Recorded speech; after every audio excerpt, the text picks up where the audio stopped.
Bon alors aujourd'hui, j'aimerais te présenter la méthode que j'utilise pour surmonter les critiques, pour un petit peu faire face aux avis négatifs et pour surmonter la peur du regard des autres. Je vais surtout te montrer comment tu vas pouvoir faire pareil. Tu verras que c'est une méthode qui est simple, qui est ultra efficace, c'est une méthode qui a clairement changé ma vie. Non seulement qui a changé ma vie, mais aussi qui a changé la façon dont je crée du contenu aujourd'hui. Et c'est une méthode qui marche, je pense, parce qu'elle va vraiment à l'encontre de ce qu'on fait d'habitude pour surmonter ce genre de critiques. Si je te fais ce podcast, c'est parce que je vois beaucoup de personnes qui ont envie de créer quelque chose de différent, tu vois, qui ont envie de créer leur propre voix, alors que ce soit sur Instagram, que ce soit sur un podcast, sur une chaîne YouTube, peu importe, sur Internet ou dans la vie, tu as envie de créer quelque chose de différent. Et tu le fais pas parce que tu es tétanisé par cette peur du regard des autres, tu es tétanisé par les critiques, tu es tétanisé par toutes ces personnes qui vont te pointer du doigt quand tu vas commencer un petit peu à lancer ton projet. Je le sais parce que c'est un truc que j'ai vécu quand j'ai démarré, je t'en ai déjà parlé, mais j'ai mis à peu près 6 mois avant de lancer ma première chaîne, enfin avant de lancer cette chaîne actuelle, j'ai mis 6 mois avant de créer mon blog. Tous les jours j'y pensais, tous les jours je me levais le matin et j'avais cette idée en tête de créer quelque chose de différent, ou en tout cas de me lancer dans un projet qui était nouveau. Et je me couchais le soir avec des remords parce que j'avais rien créé et j'ai fait ça tous les jours pendant à peu près 6 mois, juste parce qu'au fond de moi j'avais peur de ce qu'allaient dire les gens, tu vois. Donc tu as cette situation-là dans laquelle tu es peut-être aujourd'hui, mais tu en as une deuxième dans laquelle moi aussi j'ai été en tant que créateur de contenu, c'est que tu crées du contenu, tu vois, mais tu es bloqué par ce que vont dire les autres. Ça veut dire que tu penses d'une certaine façon, une façon dont on n'a pas l'habitude de penser, tu vois, dans ta thématique. Peut-être que toi tu es dans le sport et tu as une certaine façon de faire du sport qui est un petit peu différente de ce qu'on fait ou de ce dont on parle d'habitude. Et ce qui se passe, c'est que t'as même pas envie de le présenter, t'as même pas envie de partager cette idée parce que justement t'as peur de ce que vont dire les autres, que ce soit tes concurrents ou que ce soit ton audience, que ce soit tes abonnés ou quoi, t'as peur de ce qu'ils vont dire parce qu'ils sont pas habitués à tes idées, à ta façon de penser, parce qu'encore une fois c'est quelque chose qui est différent. Du coup tu restes dans des idées qui sont normales, qui sont banales, tu restes à créer du contenu qui est banal, tu vois, et je trouve c'est dommage.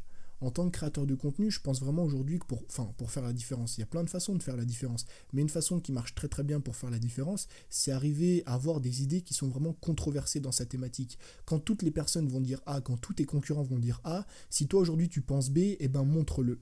Montre vraiment que tu as des idées qui sont différentes. Et pour ça, il faut justement arriver à surmonter cette peur de la critique, à surmonter cette peur du regard des autres. Donc j'avais vraiment, vraiment besoin d'une solution, tu vois, à ça, parce que je crée un contenu qui était vraiment, qui venait vraiment pas de moi, tu vois.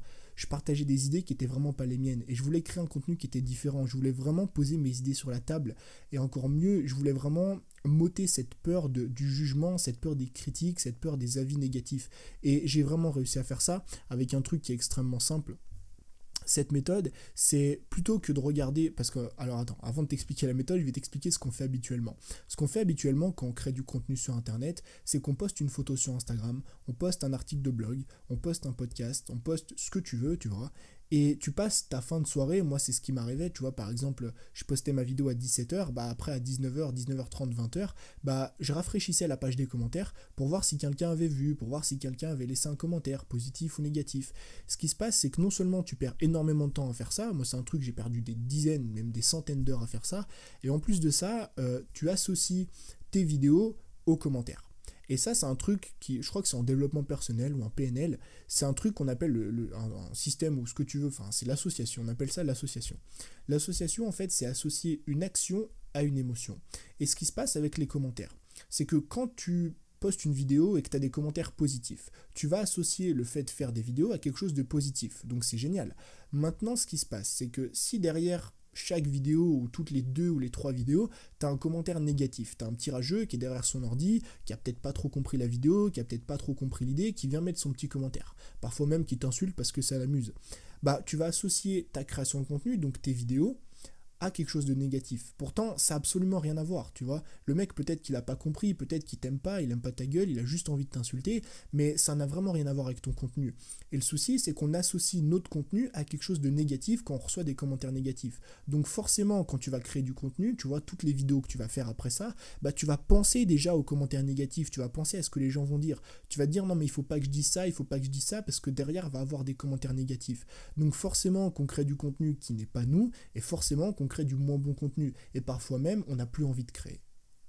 On n'a plus envie de créer parce que forcément, si on s'imagine à chaque fois qu'on va se faire insulter, qu'on va se faire critiquer, on n'a plus envie de créer. Moi, la solution que j'ai trouvée à ça, c'est simple. Plutôt que de rafraîchir tous les jours mes commentaires, je vais les voir 2 fois par mois. Ça veut dire que tous les 15 jours, je me réserve un dimanche en fait. Un dimanche pendant lequel je me réserve 1 à 2 heures, ça dépend du nombre de commentaires que j'ai à traiter. Mais je me bloque 2 heures toutes les 2 semaines, pendant lesquelles je regarde tous les commentaires, donc les commentaires auxquels j'ai pas répondu, j'ai un outil spécial pour ça, et comme ça je peux répondre à tous les commentaires. Alors je réponds autant aux commentaires positifs qu'aux commentaires négatifs, et ce qui se passe c'est quoi? C'est que pendant 15 jours, tu vas totalement dissocier ton contenu des commentaires. Ça veut dire que pendant 15 jours, tu vas avoir la liberté de créer du contenu que tu as vraiment envie de créer. Tu n'auras pas cette pression, tu vois, de dire mais si je dis ça, le mec va dire ça, parce que tu seras plus sur ton écran là comme ça tétanisé à rafraîchir encore une fois les commentaires. Moi honnêtement, c'est un truc qui a vraiment vraiment changé ma vie, qui a changé ma vie, qui a changé la façon dont je crée du contenu. Parce qu'aujourd'hui, je crée un contenu qui est vraiment libre. Si j'ai envie de dire merde à la caméra, si j'ai envie de dire merde aux gens de mathématiques, si j'ai envie de dire merde à mes concurrents, à la façon de faire standard, je dis merde, tu vois. Parce que si tu veux, j'ai dissocié ce truc-là. C'est vraiment le principe de dissocier ton contenu des commentaires. Et pour moi, en tout cas, c'est une façon qui est extrêmement efficace. Parce que tu vas te prendre peut-être une grosse claque le dimanche, tu vois.